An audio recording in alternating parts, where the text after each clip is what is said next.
Hello and welcome back with another The Orville episode review. Today we're going to talk about the last episode of The Orville, is the majority rule. Well, this episode brought a lot of interesting questions to the table and a lot of interesting dilemmas at the table as well, because we got to face with our own future, with our own possible future in a modern era, in a sci-fi way, in an Orville way. This episode was really a good reflection on social media and how social media actually rules and controls us as well in a certain level.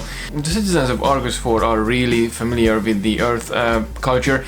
They basically have the same technological level and their life seems to be controlled and communicated via this master feed program. Everyone has the same sort of technology, the same cell phone, and everyone has a little badge with an up and a down arrow. It's a very intriguing system. If you say something to someone and that other person doesn't like what you just said, he or she can actually push a down and you get a downvote. And after a certain amount of downvote, you will be collected to some cleaning process and they will make you happy and brainwashed and everything, which is kind of bad. Society basically being controlled by this device and basically being controlled by the master feed, and the life in this planet felt like a reality show. But so basically, if you reached a certain amount of downvote, you had to go to an apology tour and you had to go and do some interviews with people who were already against you, so they didn't really want to help you, and that's how actually it turned out in these two interview apology that actually Lamar did in this episode. So it's kind of intriguing how society actually degraded to this level, where they don't have justice and they don't have justice court and they don't have a justice system that actually can determine who made a bad decision or a good decision, or who's a bad guy or the good guy. In this case, the society will decide and determine who will stay in the house.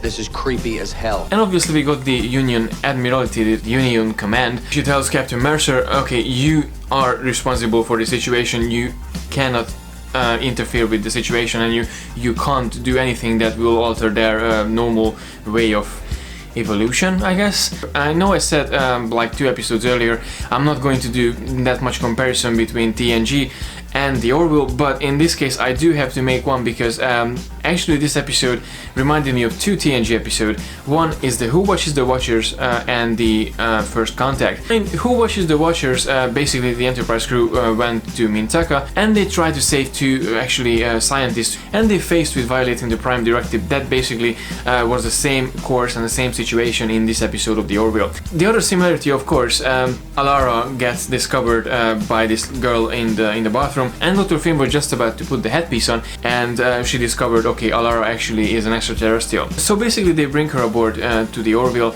and they use her actually to help in the case of Lamar and not to get his brain washed basically. And also she gets introduced to the world of the Union Fleet and the Orville, and that's basically another comeback for the Who Watches the Watchers, when actually the Mintakan lady gets transported up to the Enterprise, and Captain Picard gives her a tour of the Enterprise and tells her, we are not like godlike creatures, we are normal flesh and blood creatures like you, we're just more advanced in a way. That's basically a little flashback to the episode from TNG. So this episode of the Orville really stands on 2 feet. One is basically the social media part, and how this society actually uses social media on each other's opinion and each other's dislikes and likes, which I found kind of discouraging and disgusting in a way, because if I don't like someone, I can just downvote or upvote him or her. If you use Facebook, Twitter or YouTube, you can like and dislike things in every place. Basically in this case, that's all they have. They can't do anything else, just like or dislike. It's kind of disturbing having the society actually judging your own fate. One really good thing in this show actually, and that reflects on our society as well, and it comes to these mobile devices, basically all of them look the same and all of them has the same purpose. This is actually a really good reflection of today's smartphone war, and you know, Apple, Samsung, BlackBerry, Nokia and all the different phone companies, they actually produce their own phone in their own way, and everyone has their preferences. But in this case, in this alternative human 21st century in a different planet in the Orville universe, in this regard I do like this technology, because in this case no one has a jealousy or other feelings and emotions, you know, mixing up like, oh, she has the new iPhone 8 and oh, she has the new Samsung S something. So it's just one brand, one purpose, one device. Brilliant.